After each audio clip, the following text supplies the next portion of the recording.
एका छोट्याशा गावात शारदा नावाची एक गरीब पण स्वाभिमानी स्त्री राहत होती. तिचा एकुलता एक मुलगा होता अनिकेत. अनिकेत लहान असतानाच त्याचे वडील अपघातात वारले. त्या दिवसापासून शारदाने आई आणि वडील दोन्ही भूमिका निभावल्या.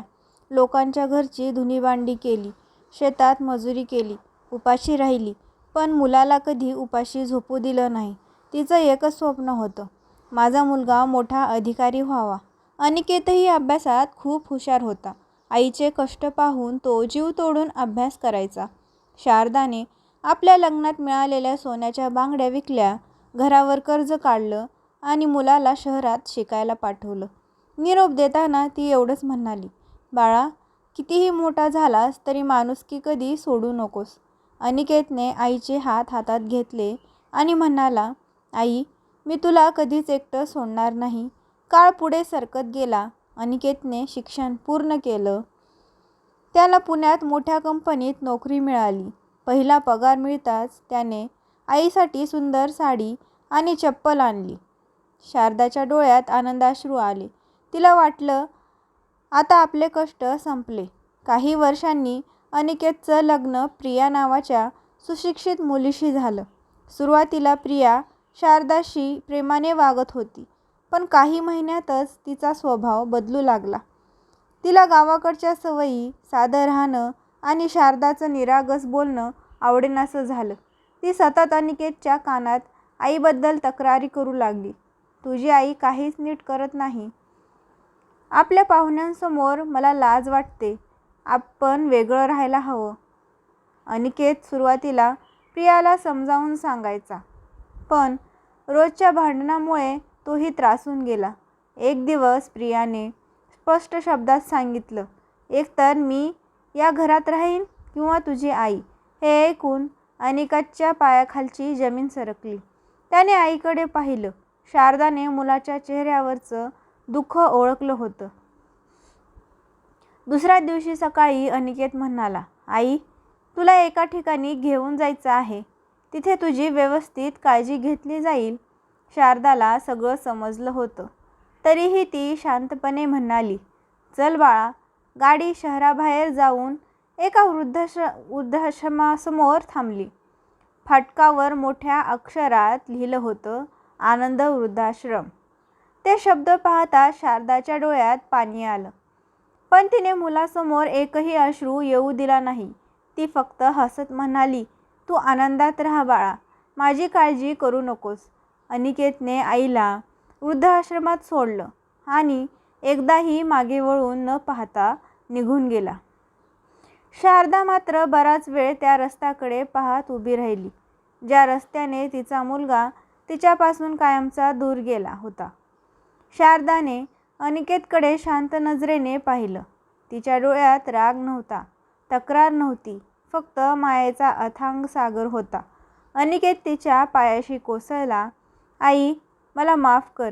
मी खूप मोठा अपराध केला. तुझ्यासारख्या आईला वृद्धाश्रमात सोडून मी सुख शोधत होतो. मला माफ कर आई. त्याच्या डोळ्यातून अश्रूंचा पूर वाहू लागला. वृद्धाश्रमातील सर्वजण हे दृश्य पाहून भावूक झाले.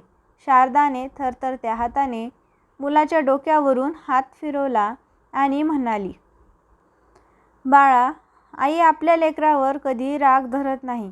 पण एक गोष्ट लक्षात ठेव, आई वडिलांना घराबाहेर काढून कोणाचंही आयुष्य सुखाचं होत नाही. अनिकेत आणखी रडू लागला. वृद्धाश्रमाचे संचालक पुढे आले आणि म्हणाले, बाळा, गेल्या 5 वर्षात तुझ्या आईने एकदाही तुझ्याबद्दल वाईट शब्द काढला नाही. उलट रोज देवाकडे तुझ्या सुखासाठी प्रार्थना केली. प्रत्येक वाढदिवसादिवशी ती तुझ्यासाठी उपवास करायची. प्रत्येक सणाला तुझ्यासाठी नवीन रुमाल, शर्ट किंवा एखादी छोटी भेट घ्यायची आणि म्हणायची, माझा मुलगा एक दिवस नक्की येईल, पण तू आलाच नाहीस. हे ऐकताच अनिकेतच्या डोळ्यासमोर आईचे सर्व कष्ट उभे राहिले. लहानपणी ताप आला तेव्हा रात्रभर जागून काढणारी आई, स्वतः उपाशी राहून त्याला दूध पाजणारी आई, शिक्षणासाठी दागिने विकणारी आई आणि त्याच आईला त्याने वृद्धाश्रमात सोडलं होतं. त्याला स्वतःचाच तिरस्कार वाटू लागला.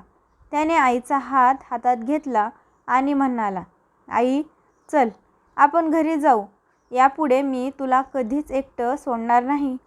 पण शारदा शांतपणे म्हणाली, बाळा, घरी येऊन जाणं सोपं आहे, पण मनातून स्वीकारणं महत्त्वाचं असतं. तुझ्या पत्नीच्या मनात माझ्याबद्दल प्रेम नसेल तर मी पुन्हा त्या घरात पाऊल ठेवणार नाही. अनिकेत काहीच बोलू शकला नाही. त्याला माहीत होतं की आई बरोबर बोलत होती. त्याने आईसमोर हात जोडले आणि म्हणाला, आई, मी वचन देतो, जोपर्यंत आपल्या घरात पुन्हा प्रेम, आदर आणि आपुलकी निर्माण होत नाही तोपर्यंत मी तुला घेऊन जाणार नाही. पण आता तुला एकटी सोडणारही नाही. माझी चूक मी नक्की सुधारेल. शारदाच्या डोळ्यात पुन्हा एकदा अश्रू आले, पण यावेळी दुःखाचे नव्हते तर मुलाच्या पश्चातापाचे होते. त्या दिवशी अनिकेत वृद्धाश्रमातून बाहेर पडला, पण त्याच्या मनात एकच निर्धार होता, आता आईचा सन्मान परत मिळवायचाच. काही महिने उलटले. अनिकेतच्या घरात आता पुन्हा आनंद नांदू लागला होता. सकाळची सुरुवात शारदाच्या देवपूजेने व्हायची. आर्यन रोज आजीसोबत बसून रामायण, महाभारत आणि छत्रपती शिवाजी महाराजांच्या गोष्टी ऐकायचा. प्रिया ही शारदाला प्रत्येक कामात मदत करायची. ज्या घरात कधी काळी कटुता होती त्या घरात आता प्रेम, आदर आणि आपुलकी भरून राहिली होती. एक दिवस आर्यनच्या शाळेत माझा आदर्श या विषयावर भाषण स्पर्धा होती. सगळ्या मुलांनी डॉक्टर, सैनिक, शास्त्रज्ञ आणि महान व्यक्तींवर भाषण तयार केलं होतं. पण आर्यन स्टेजवर गेला आणि म्हणाला, माझा आदर्श माझी आजी आहे. तिने आयुष्यभर कष्ट करून माझ्या बाबांना मोठं केलं. पण बाबांनी एकदा मोठी चूक केली. त्यांनी आजीला वृद्धाश्रमात ठेवलं. तरीही आजीने त्यांना माफ केलं. मला मोठं झाल्यावर माझ्या आईवडिलांना आणि आजीला कधीच एकटं सोडायचं नाही. सभागृहात क्षणभर शांतता पसरली. अनेकांच्या डोळ्यात पाणी आलं. अनिकेत आणि प्रिया मागच्या रांगेत बसले होते. मुलाच्या तोंडून हे शब्द ऐकून त्यांना स्वतःच्या चुकीची पुन्हा जाणीव झाली. पण यावेळी त्यांच्या मनात अपराधीपणापेक्षा एक समाधान होतं. त्यांनी वेळेत स्वतःला बदललं होतं. काही दिवसांनी गावात ज्येष्ठ नागरिकांचा सन्मान सोहळा आयोजित करण्यात आला. गावकऱ्यांनी शारदाला प्रमुख पाहुणे म्हणून आमंत्रित केलं. मंचावर उभ्या राहून शारदा म्हणाले, मुलांनो, आयुष्यात कितीही मोठे व्हा, पण आईवडिलांना कधीही ओझं समजू नका. त्यांनी तुम्हाला चालायला शिकवलं, बोलायला शिकवलं, जगायला शिकवलं. त्यांना फक्त 2 वेळचं जेवण नको असतं. त्यांना तुमचा वेळ, तुमचं प्रेम आणि तुमचा आदर हवा असतो. संपूर्ण सभागृह टाळ्यांच्या कडकडाने दुमदुमलं. कार्यक्रम संपल्यानंतर अनेक लोक आपल्या वृद्ध आईवडिलांना घेऊन शारदाला भेटायला आले.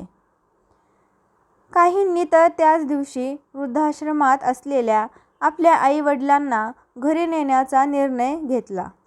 शारदाच्या आयुष्याने अनेक कुटुंब बदलली होती.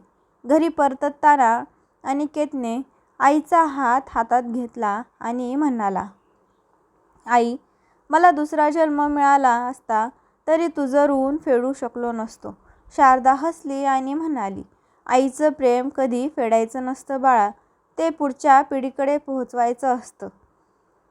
आर्यनने आजीचा हात घट्ट पकडला आणि म्हणाला, आजी, मी मोठा झाल्यावर तुला कधीच एकटं सोडणार नाही. शारदाच्या डोळ्यात आनंदाश्रू आले. सूर्य मावळत होता, पण त्या घरात प्रेमाचा नवा सूर्योदय झाला. या कथेतून एकच शिकवण मिळते, आईवडील हे देवाचं जिवंत रूप आहेत. त्यांच्या डोळ्यात अश्रू आणणारा माणूस आयुष्यात कधीच खऱ्या अर्थाने सुखी राहत नाही, पण त्यांना प्रेम, सन्मान आणि आधार देणाऱ्याच्या आयुष्यात सुख, शांती आणि आशीर्वाद कायम नांदत राहतात. कथा आवडली असेल तर व्हिडिओला लाईक करा, आपल्या मित्रपरिवारासोबत शेअर करा आणि अशाच हृदयस्पर्शी मराठी कथा ऐकण्यासाठी आपल्या चॅनलला नक्की सबस्क्राईब करा. धन्यवाद.